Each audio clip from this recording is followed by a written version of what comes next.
Okay, so we're going to start now. Okay. I wish I had a book here, but whatever.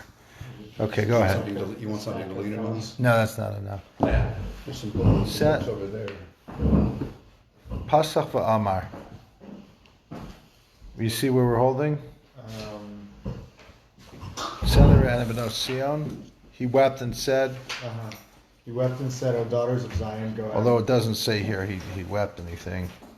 Senator Anabino Sion b'mel Shlomo batar she'itu lo imo b'yom chasunaso v'yom simchas libo. He wept and said, Thank you. "O daughters of Zion, go out and gaze upon King Shlomo." He doesn't finish the whole passage here in translation. B'yom. So we're talking about somebody who died without any children, and this very strange idea that the brother of the deceased who will marry the widow, and somehow through the combination of some residual spirit that was left from the first husband with the wife inside of the wife, and then the brother and then the soul of the deceased will come together and create a new mini person based on the it's not just establishing his continuity, but it's actually him. He's being reincarnated. Okay.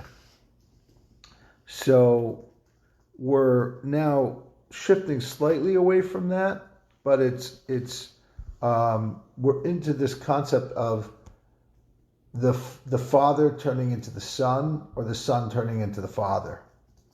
It's very Freudian. Okay, we'll see what that means. Okay. Meaning the deceased? You talking about the deceased or the? We were talking about the deceased father turning into the son, but there are other things that we're going to be moving on to as well. Okay. Yeah. So that's the verse. The Zohar describes it in Parshas Truma. Now we're going to say Tena Re'ena. Go ahead. So the verse is established, and so it is. However, go out and gaze. Right? Right. Those are the souls of the righteous.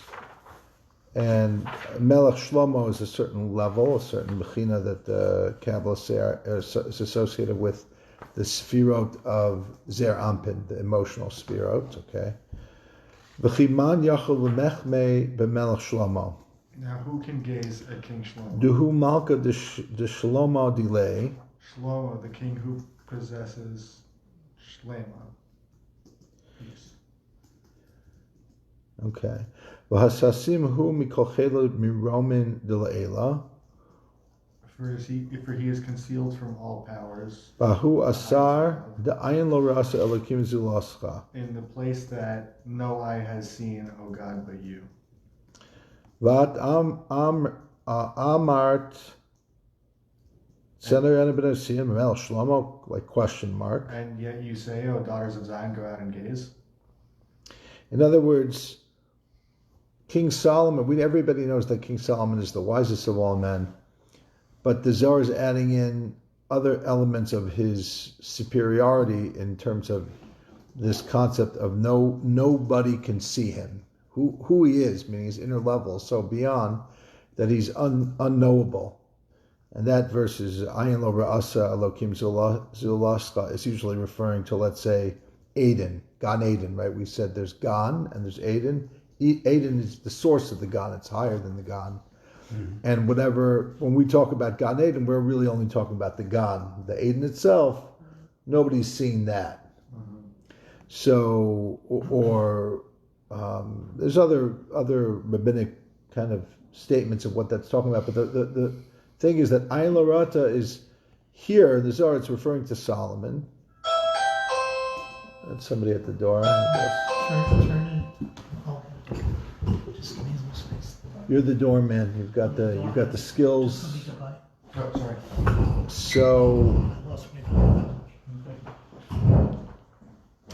So all of a sudden, if Solomon is so out of reach, how could we be saying about him, go out, check out King Solomon, as if you could comprehend him?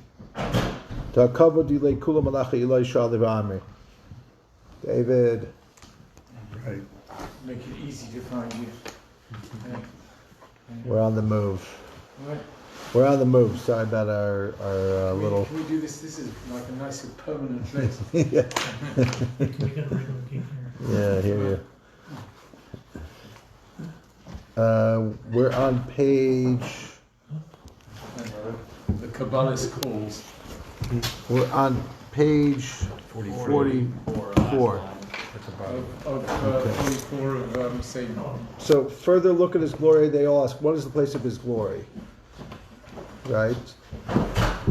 Go on and read the note. You're up to the note.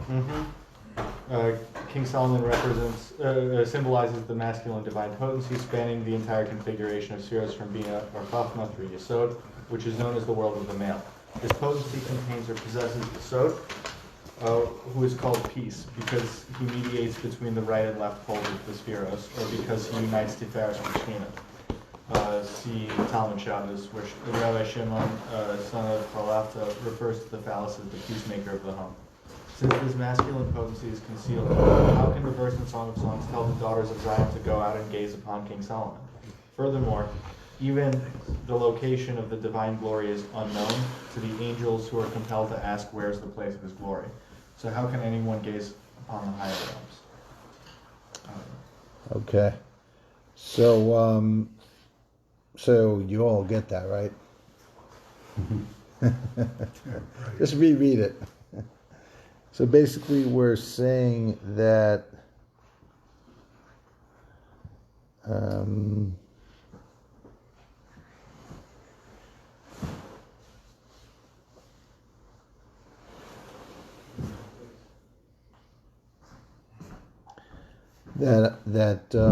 King Solomon, on the one hand, we're saying he's unknowable. On the other hand, we're saying that the daughters of Zion go out and gaze upon King Solomon. Like, which one is it?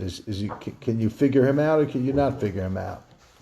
So, we'll do one more while Ben's getting settled. Well, the wording of O daughters of Zion, How about sign of Urena? go out and gaze upon King Solomon continues upon the crown. And it doesn't write and upon the crown. I guess that and is missing in the Zohar's opinion. Whoever sees that crown sees the beauty of the king who possesses peace. So go out and gaze upon King Solomon upon the crown, not and upon the crown. So it's something about the crown and Solomon are like one in that sense. Okay, so let's see note 125. If the verse read, gaze upon King Solomon and upon the crown, this would mean that both he and his crown are visible. However, the wording upon King Solomon, upon the crown, implies that only by gazing upon Shekhinah, known as Atara, a crown, can one glimpse the splendor and beauty of the higher royal realm. Okay. With which his mother crowned him. Oh, you still. Yeah, no, we're good. That's the right. Which his mother crowned him. We have already learned. He calls her daughter. He calls her sister. He calls her mother. Right, these are all. There's a lot of commentaries on Shir Hashirim, with all these. Are they different women? Maybe some of them are the same woman. But the references are varied from daughter to sister to mother. And the Zohar is going to kind of mine this for being able to give it like multiple spherotic kind of movements that are not static. The whole idea here in the Zohar is that there's that the levels of the soul are fluctuating in a dynamic relationship with another soul, because that's like and the epitome of that was the baby Excuse me, I'm sorry. that was given birth to by the deceased's brother, the Yavam. That was a fluctuating soul, like a soul that the father that became the son, which is weird. Like now your mother, your wife is now your mother. That's like the whole premise that the Zohar is working on, that type of thing. Okay, so let's break it. Let's go further and see what we're talking about here.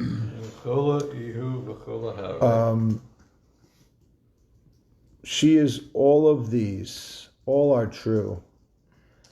Whoever beholds and knows this knows precious wisdom.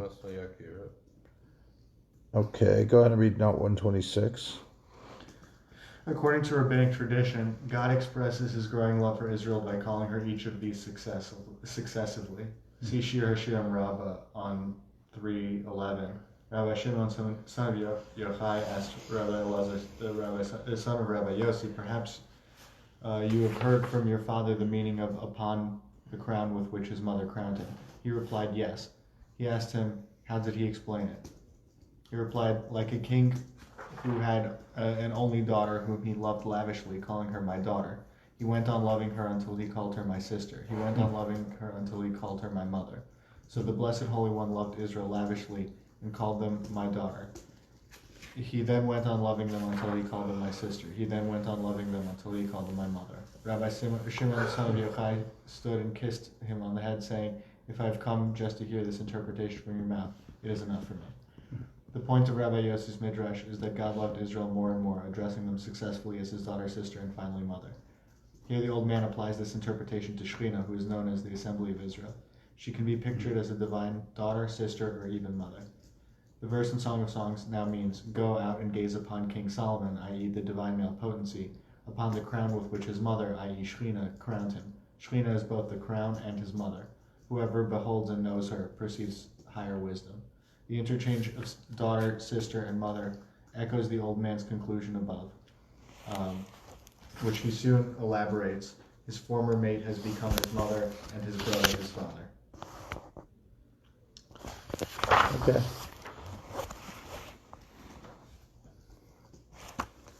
Now we're going to continue on Is 46. Is there allusions here to Abraham and then to Isaac telling both their wives to become my sister rather than my wife, when one goes to Egypt and then the other one goes to Midian. goes to Gerar, to the Yeah. There's also something I read, which I think I read in the Zohar, which was that that it was also associated somewhat with the love that Jacob had for Rachel versus the love that he gained for Leah. His love with what? Rachel. Because one was the love of his youth, and the other one was something that he matured into. And one of the things that turned him off about Leah was that she reminded him of his mother when he gazed upon her. So what I think is what we're going to get to, hopefully, if we are able to today, is the inverse of that. Which the Zohar has, I think, I don't want to say a parody, but like a thing about multiple husbands of one woman. Not at the same time, because we know that's not allowed, but like the famous story of Rachel and Leah, like that famous rivalry. So the Zohar recreates a spiritual rivalry between the first husband and who's dead, but souls never die. So he's possessive of his wife, even after death, and the second husband, or the third, or the fourth even. It's a debate in the Talmud. In the Talmud, there's a thing called a katlanit, which is a woman whose husbands die. And after 2 die or 3 die, according to different opinions in the Talmud, she can't keep marrying. So the question, what if they were old? Some people say, no, they have to have died young or unnatural or illness that's out of the ordinary. Or the Zohar suggests that it's the rage of the first husband's soul that's possessive of his wife. Mm. So it's like a rivalry from beyond the grave. The Zohar gets into very, very many details about this weird thing. And so it's almost to me like women in biblical times could have one husband. Multiple women could have one husband. I mean, it hasn't really been like that since the time of the Talmud. Even the time of the Talmud, the rabbis had one wife. And then eventually that became codified 1,000 years ago, the time of Beno Gershom. But even before that, for nearly 1,000 years before that, it was the exception rather than the rule. But here the Zohar is exploring this kind of like, it's never so simple, in relationships, and exploring almost female power over men.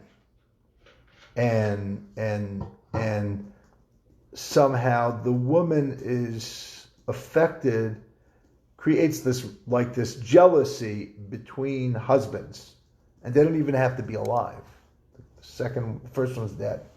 So it is similar to Sarah, but more to Rachel and Leah. And we'll see this thing. I just noticed, tell me if this makes sense, a connection between what we've been reading up till now, where you have essentially one woman and two men, or three souls, if you want to count it as three. Whereas here you've got one man and three women. Or two. Meaning the multiply of one gender and then the other gender. I'm not saying what it's going to prove, but I mean the two seem to be like an inversion of the other. Yeah. It's a dynamic that's like got the rivalry there. Yeah, it's got the rivalry, yeah. And then it also has this other thing about the shifting between not husband son, but it does have that too.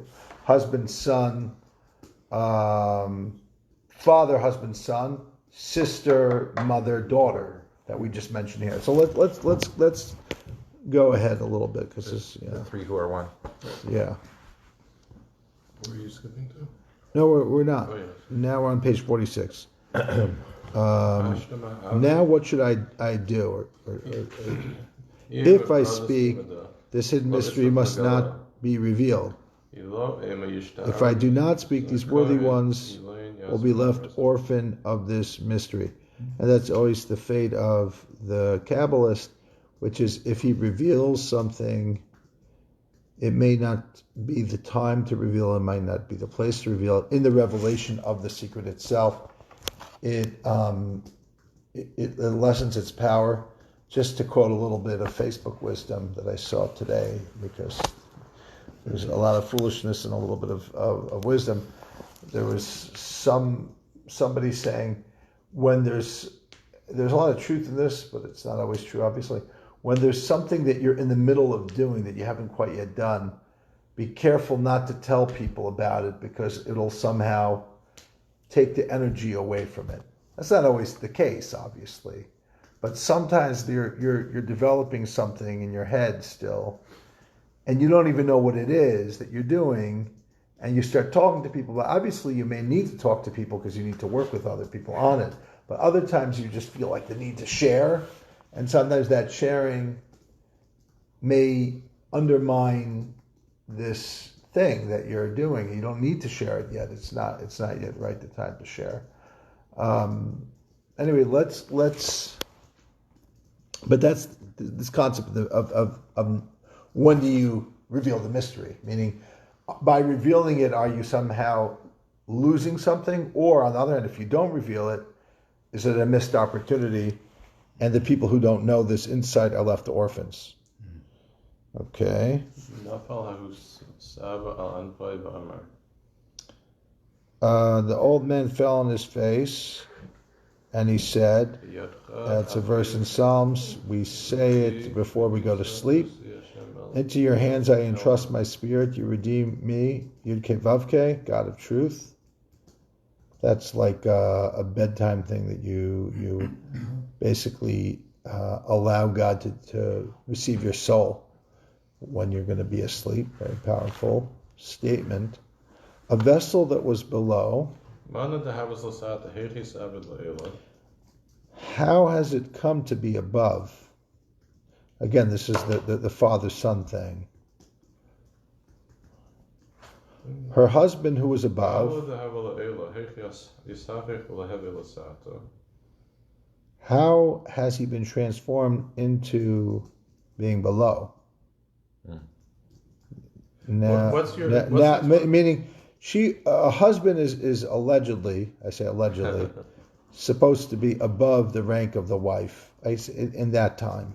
Not historically speaking, in certain societies. Okay, for much of history. Okay, almost all of history. No. Right, that was just the way it was in much of many cultures. So the husband has this role above the wife. Now all of a sudden, that same soul, the husband, is now below the son of, or daughter of, the wife. So how does that happen? His mate, meaning his former wife, has become his mother. Wonder upon wonder. Like, whoa. Now, the next thing. Are there two wonders there or just one wonder? Well, or it's wonder. It's not literally. His brother became his father, right? In this case of the Yibam, for example. It was his brother, and now his brother married his widow, and now it's his father. If his original father would redeem him, fine. But that his brother would become his father, is this not astonishing? The world is surely upside down. The above below, the below above. Okay, read note 128. How could his former wife, who had been subservient to him, turn into his mother, above him? How could he, the formerly dominant husband, become his wife's son? His brother, by marrying his widow, and together engendering a child in whom his spirit reincarnates, has become his father. The old man suggested alternative, his original father would redeem him, refers to an earlier form of levirate marriage in which the deceased husband's father would marry his widowed daughter-in-law. Oh, that's so interesting. Uh-huh. I don't remember that one. So see I mean, the 38, Yehuda and 46. Tamar, yeah. That's wild. And the Ramban on that incident, I guess. On the world turning... It's funny because, there's a whole Masechta of Yevamot. What's in the Masechta? A tractate about levirate marriage. But we know levirate marriage is the brother-in-law. But in the Torah, you've got the story of Yehuda. You've got the story of Boaz and Ruth. Neither of them are brother-in-law. So it's so interesting, not for now, but this concept of levirate marriage, we define it very narrowly, yet we have these other stories that didn't necessarily see it in such a narrow sense. Was that common then, or was that a rare exception that we're seeing in these few stories? Oh, I don't know how common it was. It's a good question. We'll have somebody do research on the history of levirate marriage. Because I never heard it before, except about brothers. Yeah. But you know the story of Yehuda and Tamar. Yeah. Tamar was his daughter-in-law, right? Right. And that would be a Freudian ideal because it wasn't planned, consciously planned. It was an Yeah. Well, it happened. Yeah. It happened, yeah. But it wasn't because either she planned it. He didn't know what he was. Yes, you're right. Yeah. She took charge. Yeah, Yeah, you're right. yeah. That's true. Okay, let's keep going. It's kind of a little chazar of last week. However, blessed be the name of God forever and ever, for wisdom and power are His. He changes times and seasons. He knows what is in darkness, and light dwells with Him. It's a pasuk in Daniel. Okay. It sounds similar to Yotze Oravar Choshech, right? Mm-hmm. What we say, God, in Berchus Kriya Shema, yeah. Blessings of the Shema in the morning. Okay, so let's continue. Come and see. One who dwells in light cannot look and see in the dark. In other words, once you're in the light, you don't see in the dark. Especially Like, for example, if you're in broad daylight and you go into a dark room, you can't see anything. Right. But not so the Blessed Holy One. He knows what is in darkness, even though light dwells with him. Now, as you might think, God can only look at the light because he is light. No, he can see into the darkness. From within light, he gazes at the darkness and knows all that is there. That's cool. Okay. God reality. Yeah. How like Chabad Hasidus sees that, and even not Chabad Hasidus. Interestingly enough, the Litvische Musar Kabbalah movement also sees something very similar in terms of God and the Tzimtzum not being real for God, meaning God sees through the darkness. It's darkness for us. In fact, a lot of people now are always commenting on how close it seems that the Alter Rebbe of Chabad's conception of this darkness is to the Reb Chaim of Volozhin. And they make like that big issue that they have some big differences, and it's actually not quite as different as one would think. But this would be like a perfect parallel. Barry, how are you? Thank you so much for giving us this amazing opportunity. People are voting that we should come here permanently. Lucky you. Bring it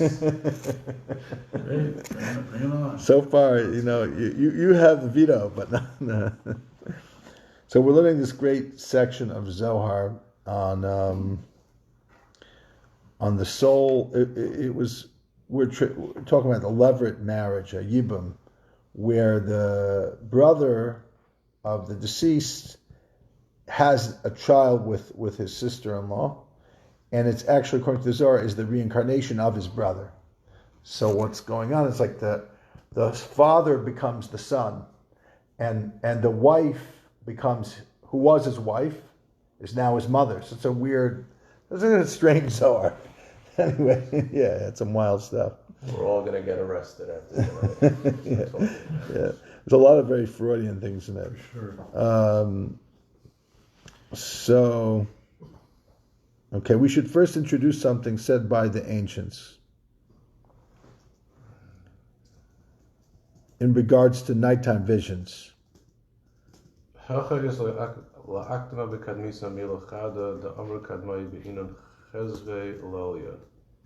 we have learned.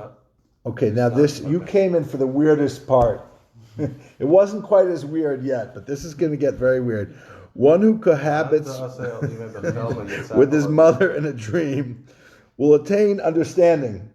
I was like, whoa. Like that's, first of all, I think that's sick. That's extremely radical. That's very radical, but not only is it disgusting, but it's like the Talmud says, no, it's a good thing. You're going to become what? You're going to become understanding. That doesn't make any sense. The last thing you want to do is be with your mother. We know it's a terrible sin, and most people are weirded out and disgusted by it. Yet the Gemara says the strange thing. So what the Zohar is, so here's actually a perfect Zohar, because the Zohar in general likes to take a person and turn it into an idea. Yeah. So when we say mother in the Zohar, it's not really a mother, and definitely not your biological mother. It's really a mother. Aim is a stand-in for Bina, for understanding. So that's part of the whole premise of the Zohar, that all of these things, Av and Aim, father, mother, is Chachma and Bina. But the question the Zohar is going to ask, but why intimacy? It's even too weird. Like, why not just say, if you see your mother? Also, the pasuk doesn't suggest anything. It just says ki aim labina tikra. Where does it say anything about? And that's a rabbinic reading. It really says ki im. Right. And we read it. The Chazal read it ki aim. Ki and aim. Where do you see? Yeah. Where do you see intimacy? So the Zohar is going to ask this. Where, I'm sorry. Just help me. What? There's a verse that we're going to quote. He's ahead. Okay. Yeah. We'll see it soon. David, what were you? What I was going to say is that, when I was an innocent Ashkenazi, and I was able to do what's it called, you read the 6 or 7 Mishnah verses, okay? But in the... You're talking about Mad Madlikin Friday night, instead of Kigab night, yeah. you Sephardim, right, basically do Kegavna. And Kegavna, reading it, is basically, I mean, for want of a better word, it's about spiritual intercourse. A whole lot of the Zohar is really, about Yichudim. A whole lot of the Zohar is about but it's a spirit, but it's not a physical. Like No, I it's understand. not. So the point is that what they're pointing towards is the unification. Right? Yeah. So it's not strange to have unification. Just with the mother, it's strange. Isn't Even though really it doesn't really mean mother, it means Bina. But here, the Zohar is going to not just say it's Bina, but it's going to talk about the metamorphosis of mother turning into wife, turning into daughter. Like this whole, we're talking about souls that are able to shift. Yeah, it's interesting? You've been saying all evening that it's Freudian, yeah, and what's interesting is Freud's conception of dreams as being symbols of other things is actually very Fits in with this. similar to what you're saying about Okay. this turning people into turning ideas. people into the concepts. Yeah, If it shows up in a dream, it isn't what it appears to be. Oh, it's always something else. yeah, yeah, yeah. That was one of Freud's even disagreements, I think, with Jung, who Jung said it's not as different as Freud is making it out to be. It could be like Freud would always like say it's always hiding something. It's always like different than what it actually appears to be. And Jung says it's often actually that's the thing, you know. Well, it's Or what, it's much more. You go to the direct shot, not to the. Sometimes a cigar, soul, sometimes a cigar. Yeah. it's a little bit like mental cubism. It's like turning the thing, like intellectually, there's a physical act that's going on in the same way in art. Isn't where that what you the sort of Gemara is? take the Turning everything embodiment of around? it. Yeah, Mm-hmm. I don't know enough about art. me neither. I wanted to see if anyone knew anything about I it. thought with the You have no idea what you're talking about. No, cubism is like to turn the art, take the inside of the art and the make inside that of the the art. art. Okay. Though before when it I hope talk- you're not like an expert in We cubism. talked about the beautiful maiden before. It was, amongst other things, eroticizing the connection with Torah, and I don't mean that in a base way, but in a really loving way. He was talking about love. Yeah, and that's actually, And like we're doing some- Shir Hashirim. We're Yeah. quoting so much from Shir Which Hashirim. is That's really not unique to the Zohar. I think that's yeah. really amazing. I mean, Yeah. So let's take a look at this. Let's go further into this. Tosiv ki im labina tikra. We don't have an extra copy, do we? Have to that? Unfortunately, not. Yeah. Good. Um, I'll read it worse then. so he says, there's a verse in Mishlei, in Proverbs. As it is written, for you will call Bina understanding mother, which is the note will probably explain that it's not the literal reading, it's the midrashic reading. Here one should examine if this is because she is mother. In other words, usually aim and Bina are the same. Fine. Yes. Then it should have been written as follows. One who sees his mother in a dream will attain understanding. In other words, if mother and understanding are the same, why this cohabitation? Why not just seeing your mother? Mm-hmm. But why one who cohabits with her? Why don't we read? This is so strange. Maybe note 131 will help us. It says it if it doesn't say it. What do you mean? It's saying It should have said. It doesn't not say.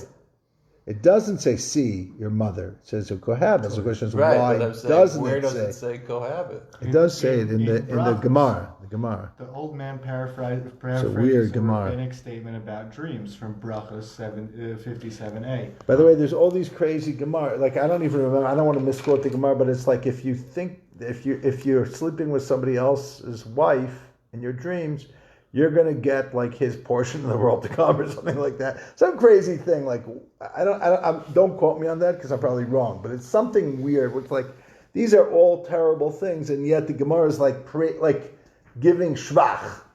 As if like you can't do it, God forbid, it's the worst sin. But if you had it in your dream, it's a good, it's a sign for this, it's a sign for that, and a lot of them are positive. So let's break this down here in the note. Go ahead. So the paraphrase is a rabbinic statement about dreams from brachas. One who cohabits with his mother in a dream may expect to attain understanding. As it is written, Ki aim labina tikra, for you will call understanding mother. The verse in Proverbs actually reads, Ki im labina tikra, if you indeed call to understanding. The Talmudic Midrash playfully changes the vowel beneath the aleph of im, if, turning the word into aim, mother. The old man assumes that the Midrashic reading aim, mother, alludes to Bina, understanding, the divine mother. But why does the statement read cohabits with rather than simply see? On the Midrashic reading of the verse, see. Okay, so let's continue. Let's see what the Zohar says. Well, there's the answer to that question of why it doesn't just say see her in a dream. Well, a supernal mystery, for he was transformed from below to above, ascending. At first he was a son. Once he rises above, the tree is overturned, and he becomes part of the upper world, ruling over her, attaining Bina. This is very similar. This reminds me to the beautiful Zohar we had in the beginning of the era, where the This is 57, right? yeah. where there's a lot of midrashic kind of trying to understanding what is God telling Moses. He's like saying, I appeared to Abram and Yitzchak and Yaakov with one of my names, but I never let them know this other higher name. And you, I appeared to with the higher name, and yet you are challenging me. And the Zohar says, gives a mashal. We didn't do it recently, but we did it a while back, of a king who had one daughter, and nobody could speak to the king. They could only speak to the daughter. Sounds like someone we know in Washington. No. And then came time to marry her off. So then they found a suitable husband, and once they got married, since now the woman is like we said before, the man would often take a more public role than the woman. So the woman stay in her castle, and the husband became like the Secretary of State. So, but then the husband and the wife get into a fight, and they're yelling at each other, and most of the husband's yelling at the wife, and the father-in-law goes by and he calls his son-in-law and says, "Listen, I know she's your wife." So in that sense, you get to yell at her a little bit, But who you are is because of me and my daughter. Meaning, I'm the king, she's the princess, so you are like the prince in my. And then the Zohar goes and reads all those psukim back again. It says like this. It says the following, that Moshe is arguing with the Shechina, yelling at the Shechina. How could you, how could you do these bad things to these people? And then all of a sudden, it says God appears to him and says, I appeared to Abraham with this name, and to you I'm appearing with another name. So the Zohar says, what God is saying, listen, I know you're higher than Shechina. You're higher than Shechina. You've risen higher than Shechina. But I'm even above you. Meaning they're all the different, again, this is the Yesod of the Zohar, the different names of God on different levels, all kind of communicating or miscommunicating, arguing with one another. So here, it's a similar thing. But the interesting thing is, it's not static. It's not like Moshe is this Bechina, this level, and then he begins and ends on that level. Here we're introducing the concept of the neshama turning into something else, going up the ladder, so to speak, and turning into something higher. So what starts out as the mother is going to end up being the spouse. Meaning, if, for example, let's just say, for example, I'm going to go back to another analogy of the hidden maiden. The maiden is Torah, is the inner part of Torah, and the man that falls in love with the maiden is what? He doesn't know anything close to what the maiden knows. He's innocent. He's like he's a simpleton on the love compared to the maiden, but yet he marries her. What does that mean that he marries her?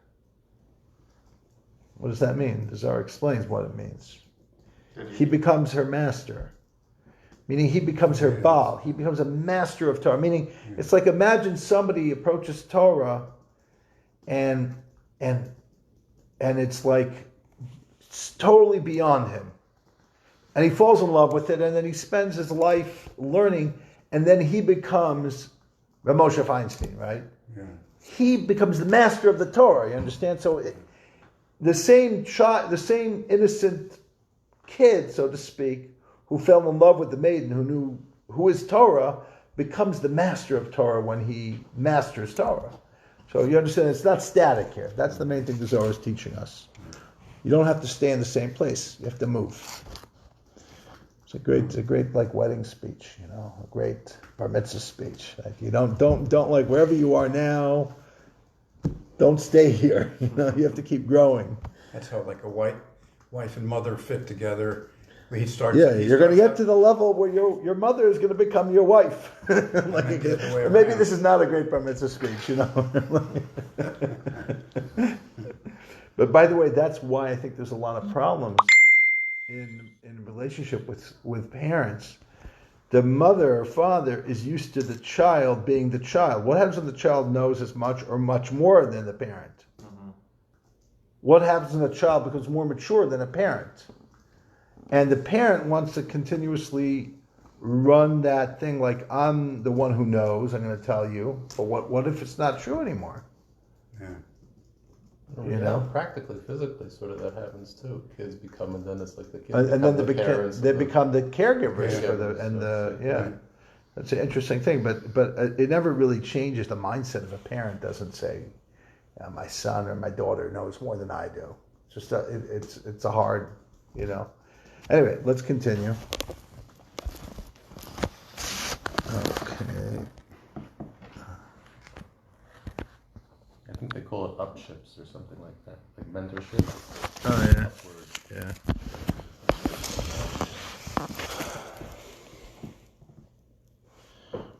Okay. So let's go further into this thing. Because Misa Katsalik Einash Lasvesashnin.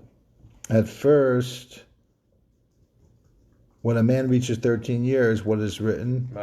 Hashem said to me, "You are my son. Today I have begotten you." It's chapter 2 of Tillim. By the way, Rav Nachman loved this. He has great Torahs on this. I think he says something like, "When I read this Tillim, I became a new person." Who says this? Rav Nachman of Breslov. Oh. When he said, when I read that God, you are my son, today I have begotten you, he says, just that alone, I felt like I became like God gave birth to me, So when does this mean? It means you're bar mitzvah. Well, there's an interesting chiddush of what that means. It doesn't mean the day you were born. It means the day that you have consciousness of that you become a man. You're bar mitzvah. Understand? That. By the way, there's interesting. They say that when Hasidim would have their first yichidus, they would celebrate that day every year as a spiritual birthday. Yichidus is when they would meet their Rebbe in private. It's this powerful concept. Like when the person becomes awakened spiritually, that's like when God gives birth to them. So here he's saying is bar mitzvah, which isn't just a date in the calendar. Then he is below her. So he's still only a kid, meaning he's a kid. He's a young adult. He's 13. He's still below his mother, the spiritual mother. Once he ascends above her, he is in the upper world, for he has scaled the rung of Joseph. He surely attains Bina. Okay, go ahead, read 132. At first a person was a son subservient, this person was a son subservient to his mother, and at age 13 he was considered a son of Shekhinah, beneath her. His dream of sleeping with his mother symbolizes a reversal, and now he rises above her, and also above Shekhinah, the divine tree who is overturned. He climbs the rung of Yesod, the divine phallus symbolized by Joseph, and attains further the rung of Bina, thus ruling over Shekhinah. Becoming a son of Shekhinah, then reaching a higher rung above, see notes 68 through 69. The association of Joseph with Yesod includes several motifs. Yesod is known as righteous based on Proverbs, the Tzedek Yesod Olam. The verse is understood midrashically as the righteous one is the foundation of the world, whereas in simple sense is the righteous one is an everlasting foundation. Okay. On page 48. Oh, you want to keep going? Yeah. That's your very sure. It's not, it's good. Okay, yeah. We're page 48. Similarly, this vessel, at first, he was the rung or the level of Yosef, possessing the lower tree at his will, which is Shekhinah, ruling over it. For every female bears the image of female, the lower tree, meaning the feminine energy is the energy of Shekhinah. And this level of Joseph is the level of Yesod.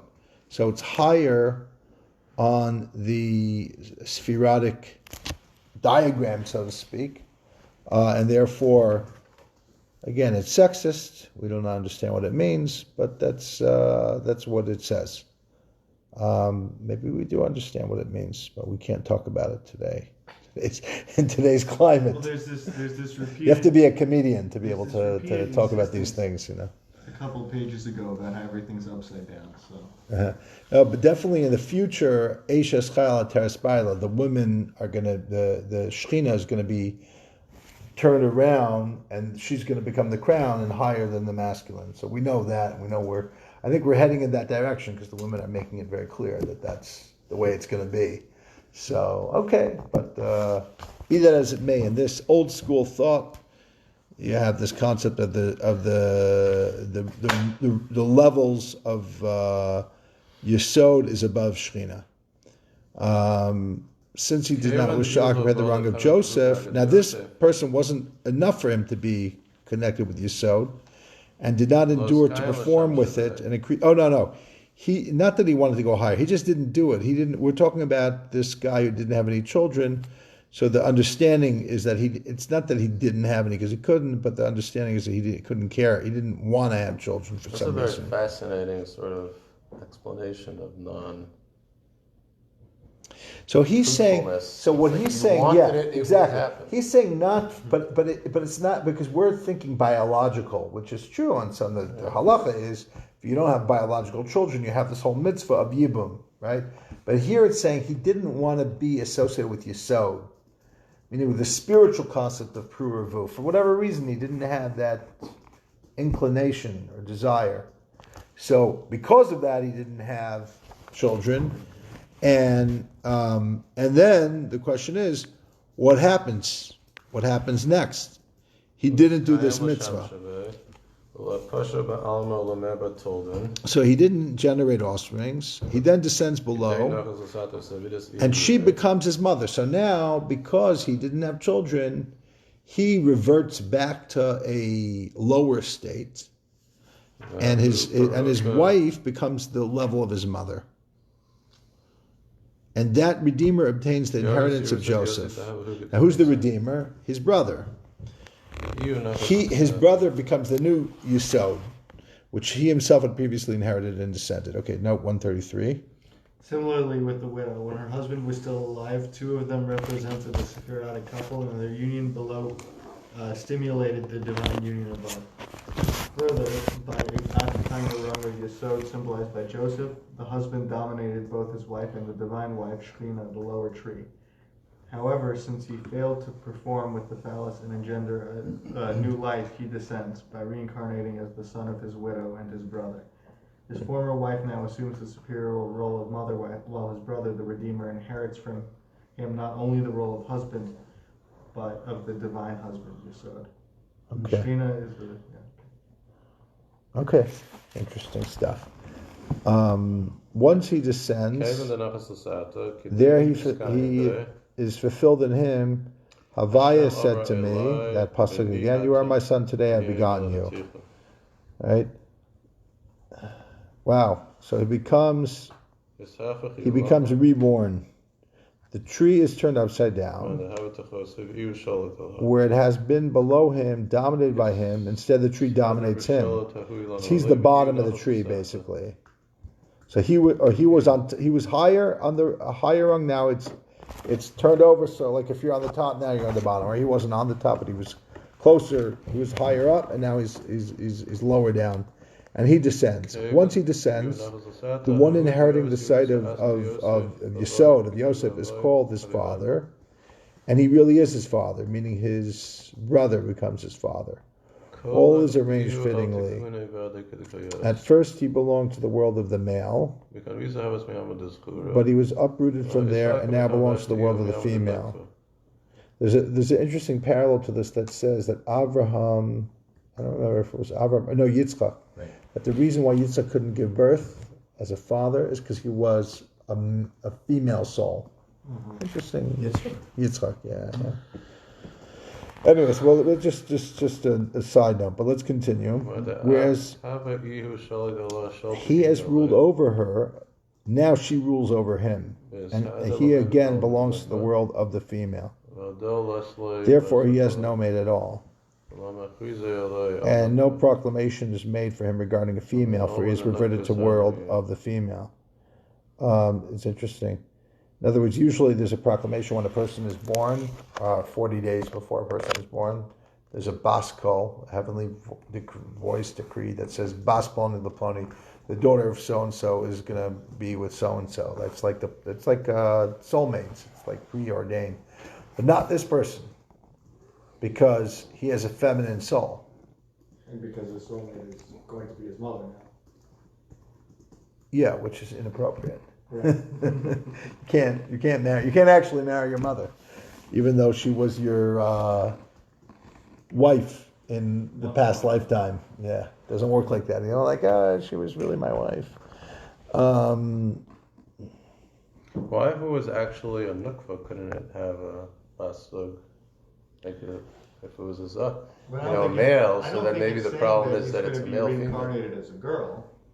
No, it's going to be a male with a female soul that doesn't have a soulmate as a woman, because two women are not going to have children together, so to speak. Right. So it's an interesting Zohar. Let's see what note 134 says. Now the deceased husband's spirit becomes once again the son of Shekhinah. Whereas previously he dominated her and his wife, now she and his widow dominate him. His brother who marries his widow becomes his father and inherits the rung of Yesod, the father of his soul, which issued from the union of the divine couple. World of male refers to the entire configuration of spheros from Bina or Chachma through Yesod, ready to join with Shekhinah. World of female is a Shekhinah, right?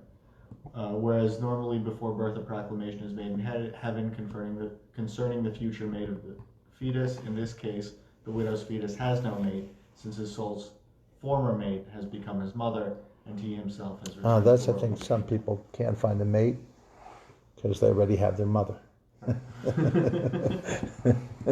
Nobody can replace their mother. Okay. 49. And that first body which he left, if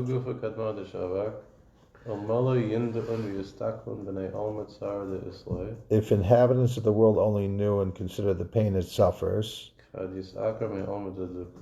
when he is uprooted from the world of the male and reverted to the world of the female, then he would know that there is no pain in the world like that pain. The first body which he left. Wow, let's look at the note there. I'm curious to see what this is. Happen? When he dies? This is either before he comes back, or when he comes back and is incomplete in some sense. Let's see what the note says. 135. The body of the deceased childless husband suffers terribly when his spirit transmigrates into his widow's son, moving from the world of male to the world of female. Oh, so it's when it's making this descent, when a male soul turns into a female soul, it doesn't feel good.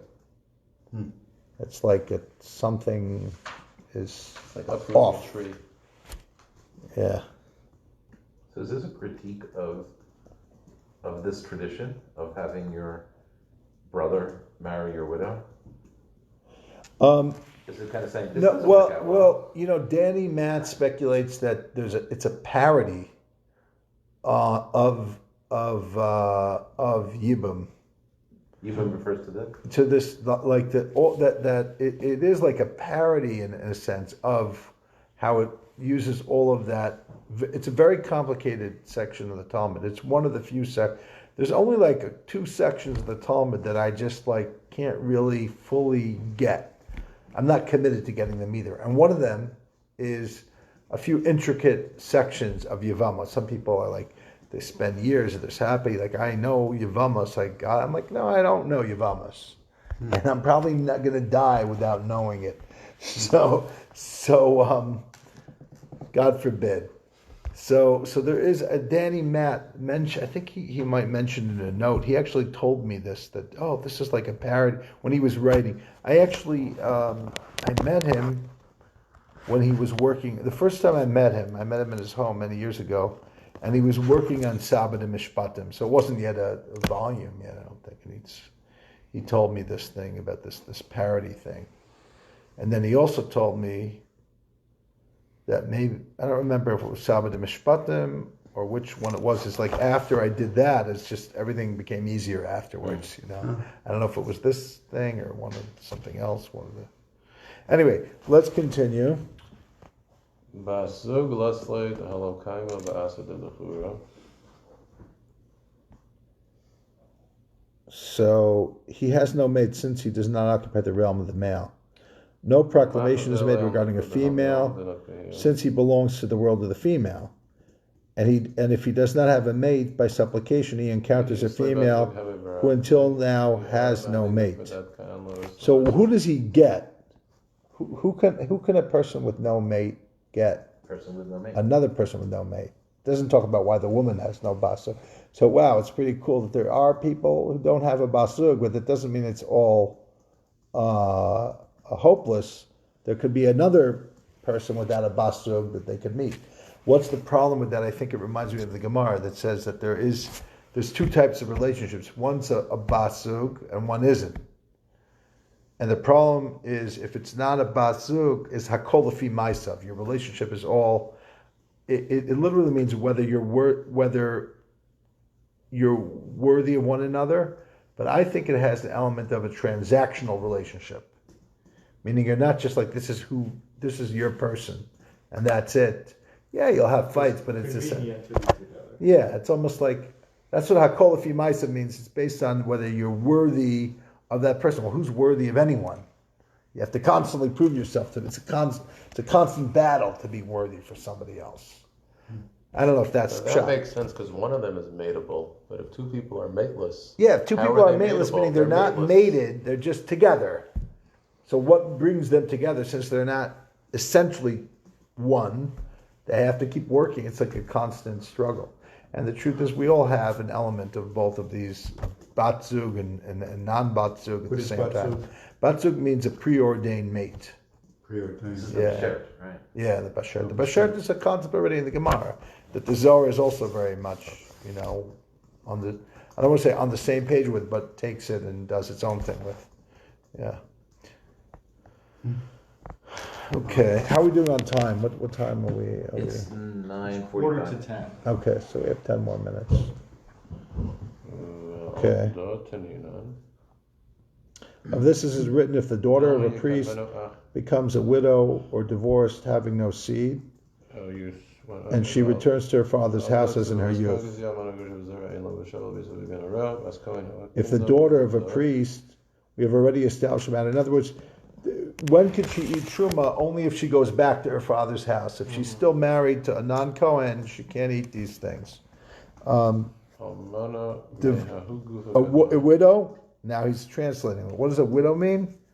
From the first body. Divorced, for she does not enter the curtain of the king, since all those who do not occupy a world of the male have no share in it. Read note 138. Of the child, the widow That first body of the child was Okay. deceased man, yeah. Okay, we're about to turn the page. He abandoned and uprooted himself from the world of the male, page 50. He has no share in it. So she is divorced. Okay, 139. Because the man failed to engender new life, he removed himself from the world of the male, and now his soul has no access to the divine king. Okay, having no seed, go ahead. For look, if she had seed, she would not be uprooted from there, and she would not descend to the world of the female. Okay, let's continue, and then you'll read some notes. When she returns to her father's house, who is her father's house? World of the female, as that world is called her father's house. The vessel that was prepared for his use has been transformed. He descends below, and that vessel rises above. Let's read those 140, 141. 140 is if she had seed, if the man had fathered a child. 141 is in reference to, and she returns to her father's house, to Shekhinah, world of the female, pictured as the house of the divine male, who is the soul's father. Through reincarnation, the soul reverts to the world of the female because the man failed to fulfill his role in the world of the male. Now he descends from being husband to being son, and his widow, the vessel that he failed to utilize, becomes his mother above him. Now go on. See above notes 132, 134. The association of house with female may derive from rabbinic sources, such as Mishnah Yoma 1:1. Soon the old man offers another perspective on the soul's return to her father's house. Okay, let's do a little bit more. Almost done for tonight. As in her youth, as in the time of which it is written. Again, that same verse, today I have given birth to you. Literally. He will return to the days of his youth, verse in Iyov, as he was at the age of 13 on. If she attains perfection, since she returns to her father's house, of her father's bread she may eat, reveling in the delight of the world of the female, where one eats of the bread of the mighty descending from above. But to gaze and enjoy the rest of the righteous enjoy she cannot, because she is a stranger there. This is the note will explain what the Bas Kohen can and can't partake in. Consequently, she does not eat of the holy, but eats of the donation. So she doesn't eat kachim, but she eats truma, which is given to the world of the female, since it derives from the world of the female, can be eaten only at night. As is written, when the sun sets, he becomes clean, and after he may eat of the holy. This is, everybody who's learning the Gemara Brachos understands that was one of the times that we could read Kriya Shema from when the Kohanim eat their truma. It's saying why it's dafka connected tonight. So let's read some of one more line.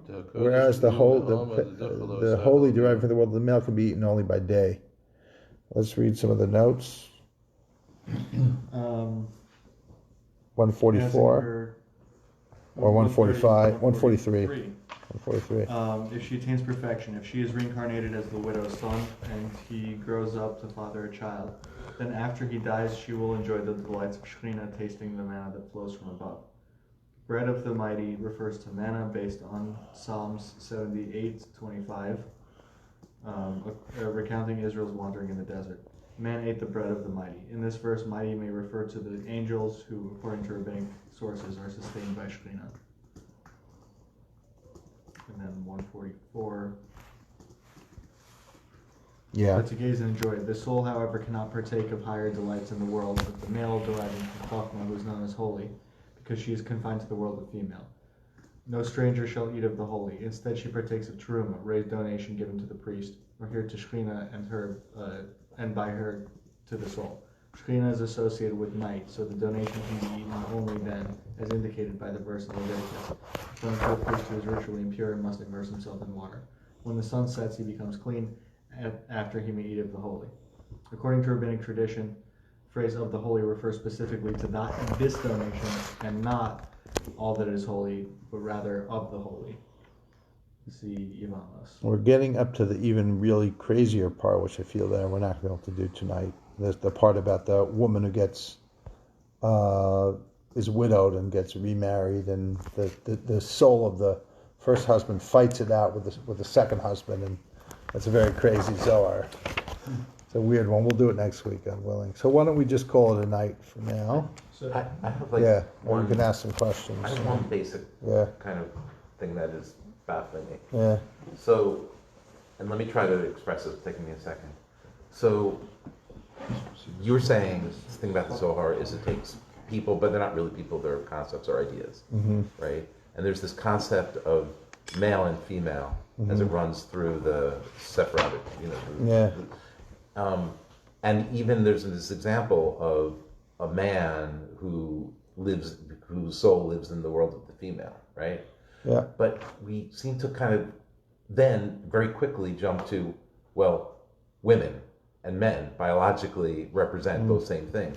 So my question seems to be is like, why? What's the relationship? Like, isn't it something? Can't you apply all these same concepts to a biological man or a biological woman? Because We do. So it's We not absolutely do. So it's not like you were saying, oh, back in the day when women were, we can't talk about Yeah, these yeah, things. but women no, were below. but there's a concept of the mushal and the nimshal, which means the parable, and then which is like a story, and then and what it's illustrating. So the story is you've got the king and the prince and the princess and the husband, right? And so that's the mushal. Right. But it's actually but in the story it's Moshe Rabbeinu, right? He's the husband. Can it also be that a woman is the masculine and a man is feminine? Absolutely, and we're even today is a perfect example. We're describing that.